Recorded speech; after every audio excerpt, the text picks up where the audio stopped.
Okay, let's go. Hey guys, my name is Victoria, welcome back to my channel.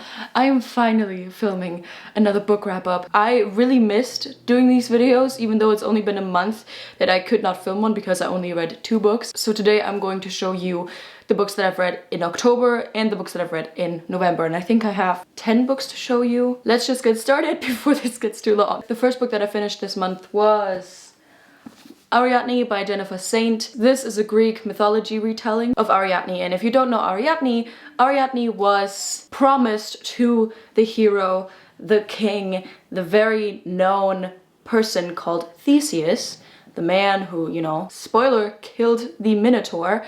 And I really love this book. I gave this 5 out of 5 stars because first of all, I love Greek mythology retellings, and this was amazing, especially the beginning when you get the entire story of how the Minotaur came to be. There are different versions out there, obviously, and not everything is accurate because obviously this is a retelling and not the telling of the myth, and there are different tellings of the myth. Different versions, but it's so fun to read about the past and how King Minos started using the Minotaur as like a military strategy. I'm not going to get into that topic too much, but everything is out of Ariadne's perspective. This book is pretty long, and the past of Ariadne, and especially the past of the Minotaur, was so interesting, and I really loved the way that this book was written. Everything was really understandable, but it also had like a poetic kind of theme. And I really loved how Jennifer Saint was able to bring so many little aspects of Greek mythology into this book. This is a passage that I really liked, and I want to read it to you. If I gave way to weeping again, I would never stop.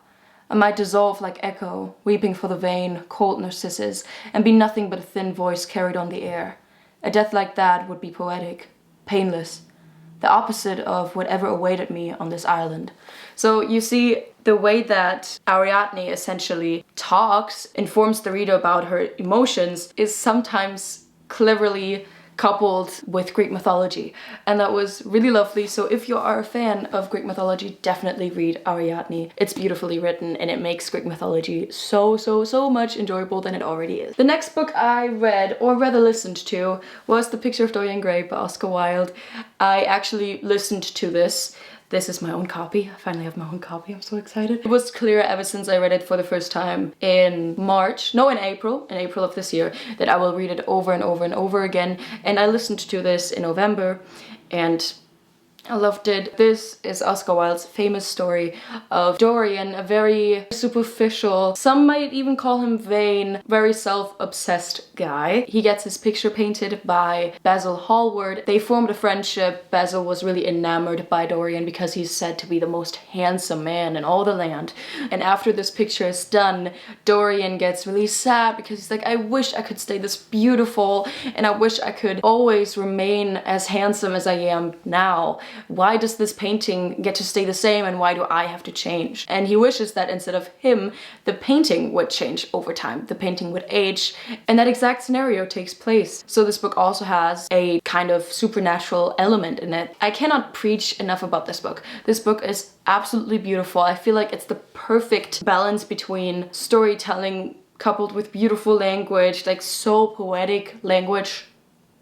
I bow to Oscar Wilde because his way of storytelling in this book was absolutely enamoring, and I loved every second of it. The characters are so interesting because you have Dorian, this very boyish and superficial guy. Then you have Basil, who is very emotional and very nuanced, but also reserved. He's a very reserved character. And then you have Henry. And Henry is, I think, my favorite character out of the book, even though I do not share his opinion in everything. But he likes to do that. He likes to shout out his opinions on everything and always acts like he's right in everything.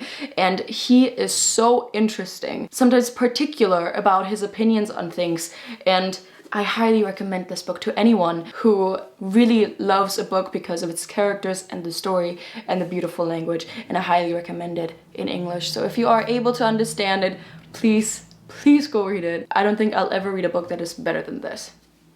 The next book I finished was Shirley Jackson's The Haunting of Hill House. This is a very original story of a haunted house. No one lives there, and 4 people, in the end I think it's 6, decide to stay a certain amount of time in this house. One of them is a doctor, Dr. Montague, and he invites certain people to stay with him in this house in order to document the weird and strange and superficial things that happen in this house. The people who then go with him are Luke, a very distant owner actually of the house, so he owns the house, but he doesn't live there. I think it was sort of like an heirloom type of thing. And the two women that come with them are Eleanor and Theodora. Next to these strangers that come into play and that get to meet each other and get to, you know, live together for a certain amount of time, which is in itself very interesting. The things in the house that happen, if you envision yourself being in that house while doors open and you hear loud bangings that come from no one, and suddenly you're in this room when before that you were in that. It's weird, it's very creepy, and it was like a very original haunted house horror story. I really enjoyed this book. The protagonist, Eleanor, is a very interesting character. I will not tell you more because this would spoil things, but the ending is kind of strange. It was a fun book. I also listened to the audiobook while I was reading it, and I recommend this because I think I just listened to it on YouTube, and they have an excellent audiobook on there because the characters each have their own voices, and that's amazing. It's also very short, so it's a fun story to read. Also, if you watch the show The Haunting of Hill House on Netflix, it has almost nothing to do with this. I mean, it is a haunted house, but the people that live in that house in the book are not family, they're not related, they do not know each other than the family that lives in The Haunting of Hill House in the show. I recommend both, because they're both really different. There are names like Luke and Theodora and Eleanor that were taken from the book, and it was inspired by the book, but it's not actually an accurate adaptation. Just wanted to say that. It's just based on it. The next book I finally finished was Misery by Stephen King. This took me so long. I started it in the beginning of October. I loved it. I read the first 100 pages in a day, I think, and then I got really slow and I just read 2 pages a day, I think. I finally finished it a few weeks ago and it was amazing. The structure of this book felt like this. The beginning was very strong and very enticing because the story was just starting, you didn't know anyone. And then the ending was, for me, really exciting. It was like at the climax of the horror movie. The in-between was sometimes a bit difficult, and that's why I think I stagnated throughout the middle of the book, and that way it took me so long to finish. But I highly recommend it to anyone who has never read a Stephen King book like me before this. And the way that the story is told is very interesting. Everything is from Paul Sheldon's perspective. Now let's get to the content of the story. Paul Sheldon is an author, and after he got into a car accident, he is saved, or rather kidnapped, by Annie Wilkes. Annie Wilkes turns out to be a super fan of Paul Sheldon's books, especially the Misery novels that Paul is very famous for. But next to being a huge obsessive fan, Annie also has some psychological problems and also has the tendency to enjoy hurting people. That's all I'm going to say. It's very psychological. You dive into Paul's brain in a brilliant way, and I think it was really, really, really good. I highly recommend it, and I still haven't watched the movie. I don't know why. I'm going to watch the movie this week because I really want to see Kathy Bates. Okay, anyway, that was the book. I keep forgetting giving these books stars. They're always in the corner. The next book I listened to was The Lighthouse Witches by C.J. Cook, and after listening to like the first half an hour, I immediately bought it online. It sadly came after I finished the book, so I couldn't really read while doing it. But this, I think, is one of my favorite books of this year. I'm going to read you the summary because I do not want to botch the story or the plot. Upon the cliffs of a remote Scottish island, Lawn Haven, stands a lighthouse. A lighthouse that has weathered more than storms. Mysterious and terrible events have happened on this island. It started with a witch hunt. Now, centuries later, islanders are vanishing without explanation. Coincidence? Or curse? Liv Stay flees to the island with her 3 daughters in search of a new home. She doesn't believe in witches or dark omens or hauntings, but within months, her daughter Luna will be the only one left of them. 20 years later, Luna is drawn back to the place her family vanished. As the last sister left, it's up to her to find out the truth. But what really happened at the lighthouse all those years ago? I was immediately drawn to the cover. First of all, I think it's absolutely gorgeous, and also a reason why I bought this book. But I loved the storytelling. I thought there were beautiful quotations in here, and I will definitely read the book again to actually mark them. I loved this story because the focus on love is very small. First of all, there is some relationships, like romantic relationships in there, but the relationship of family and sisterhood is actually the most important. And I loved this book. The mystery surrounding all these people changing and also the historical aspect of the witch hunts that took place there is so interesting. I really, really liked it. I will read it again and then I think I know much more about it because I think that I missed some things even though I listened to it very closely because I love this book. I really like the characters and the jumping between what was it? Wait, let me look. 1998 and then 2021. It was amazing. I can only recommend it. I haven't seen it anywhere really on Book Talk or on BookTube. Haven't seen it anywhere. I highly recommend this book if you're interested in mystery and also are a fan of female protagonists. I gotta say, I have one nudge with this book, which is the ending. I would have liked to get like a bit more, but I think that's always the case when you finish a good book. You always wish for something more. But you know, I love this book. Definitely one of my favorites of this year. The next book I finished was Aristotle and Dante Discover the Secrets of the Universe by Benjamin Elias Sens. This is the reread for me. I read this for the first time in January and I knew that I wanted to read it again before I got the second part. I'm currently reading the second part. It takes me some time because of uni, but I'm really happy that I read this. This book is so fast-paced. It's about Aristotle and Dante and how they meet and how they become friends and have a very, very special relationship and complement each other so well, and everything is told from Ari's perspective, and it's a story about growing up. I would recommend this to literally everyone, especially the people who want to start with English books. I feel like this is so understandable without losing the opportunity to read amazing, beautiful sayings, because this book is full of them. The second one is also full of them, I can already tell you that. This is a gorgeous book, I highly recommend it. The relationship between Aristotle and Dante is so special. I think a must read for everyone. The next thing I read was a play, and it's Dr. Faustus by Christopher Marlowe. I had to read this for uni, and I watched the performance while I was reading the play and I really liked it. If you are German and if you've been to school, you might be acquainted with Faust by Goethe. The basics of the story are similar. It's about a doctor, a very educated man, Faust, or Faustus in this case, and he makes a pact with the devil because he's so frustrated that he knows everything and he is educated in everything, but he wants to know so much more and has the desire to surround himself with dark magic because everyone frowns upon magic in that time. I mean, this play was written in 1500 something. I really liked it. I mean, I watched the production and it's always amazing to watch the production while you're reading it.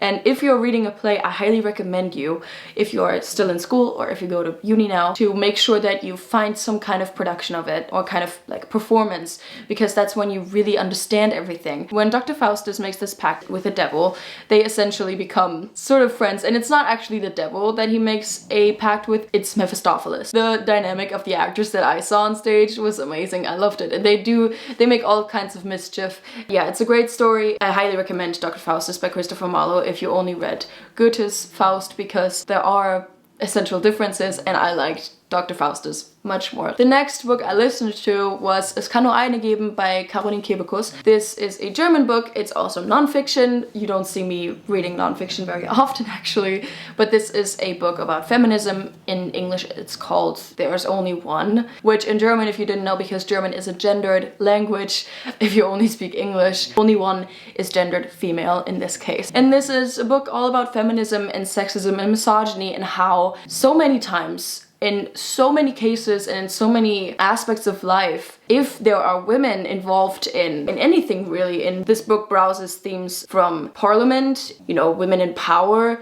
to very daily life things like video games and the car production, and how many times it occurs that if there is a woman, there's only one. It's also about how women do not often support each other, but it's also how people seem to think if there's one woman, that's enough.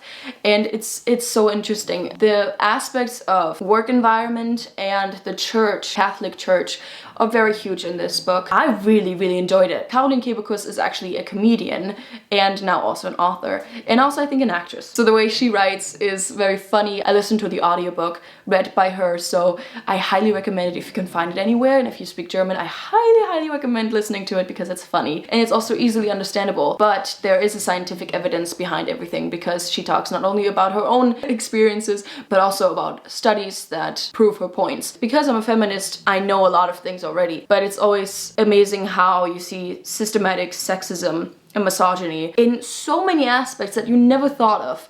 So highly recommend it, especially if you are like a new feminist and want literature on that. I really enjoyed it. It's also very important, so men, boys out there, if you can get your hands on this book or on the audiobook, then read it, why not? Next book I finished must have been Normal People by Sally Rooney, a book that has been everywhere ever since I started watching BookTube. Everyone has read it. Some really loved it and some really hated it. I had to read this also for uni, which was actually amazing. I had to read this for my literature class. Some reason I really enjoyed it. It's actually about the relationship of Marion and Connell. They live in Ireland, they've gone to school together, and they essentially start a very physical, intimate relationship. So they know each other very well, they've known each other for a long time, and when they get even more intimate with each other, it's really interesting to see the dynamic between the two in school and then later in college, because this whole story spans like 3 years. To be honest, I would not be interested in this story if I heard it like that, if I heard it summarized like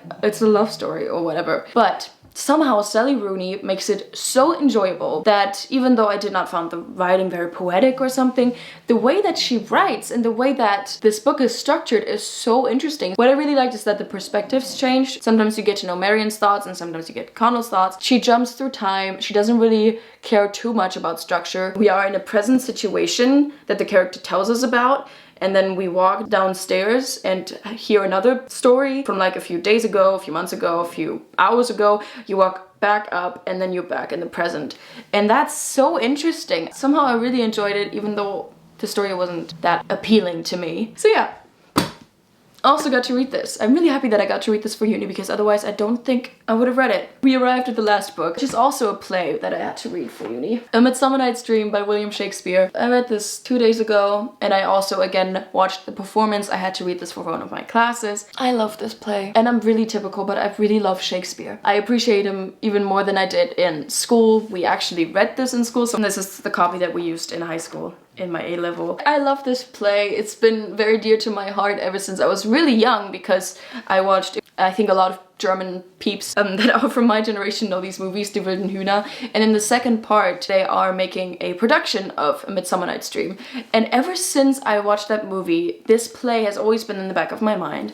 And then I finally got to read it in English class, and now I got to read it again while watching the production. This is a comedy by Shakespeare. It's really hard to summarize it, actually. I'm going to read you the summary because I will botch it. In A Midsummer Night's Dream, Shakespeare stages the workings of love.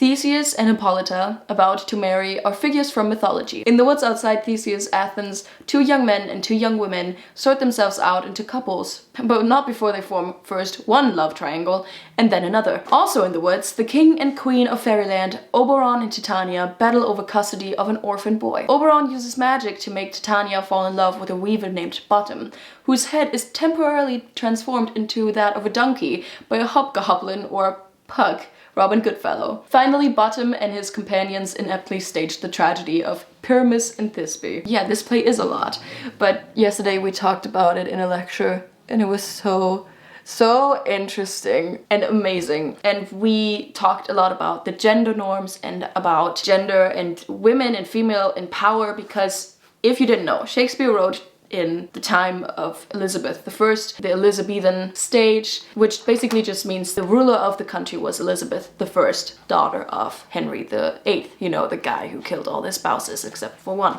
Anyway, so we are currently in Tudor England, and because misogyny existed for centuries, people did not like having a female in power, and we kind of established a connection between that form of misogyny and the power play between female and male are a huge part of this play.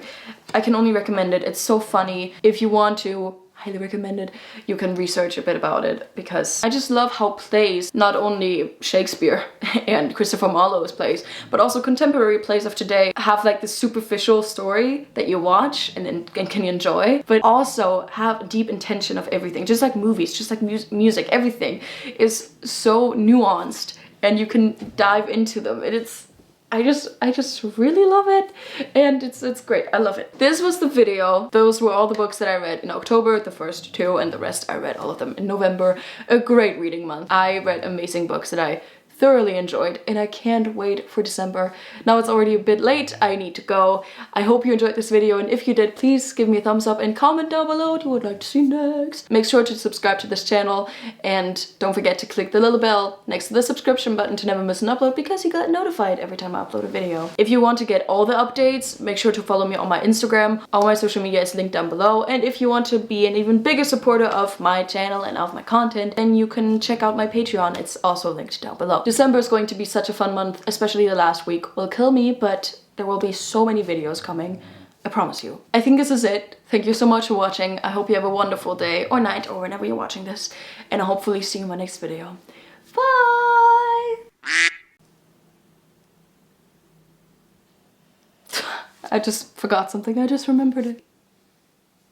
That made the joke. The first book.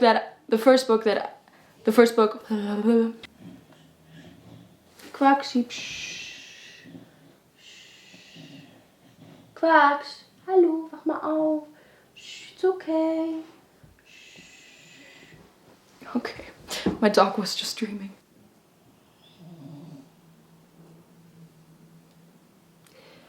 I forgot what I wanted to say. In the woods outside, Theseus.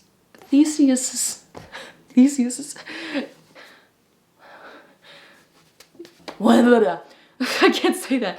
Okay, I think that's it. I'm cold.